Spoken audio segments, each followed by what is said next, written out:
সকালের নাস্তায় আজ আমি করেছি মটরশুঁটি দিয়ে আতপ চালের খিচুড়ি।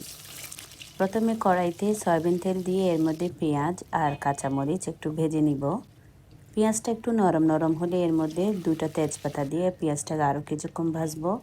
তারপর এর মধ্যে আতপ চাল, মটরশুঁটি, তারপর স্বাদ অনুযায়ী লবণ, সামান্য একটু হলুদ দিয়ে চাল আর মটরশুঁটি কিছুক্ষণ আমি ভেজে নিব। ভেজে নেওয়ার পর এতে যখন একদম একটা স্মেল বের হয়, ভাজার একটা স্মেল বের হয়, তখন এর মধ্যে প্রয়োজন অনুযায়ী পানি দিয়ে ঢাকা দিয়ে রাখবো।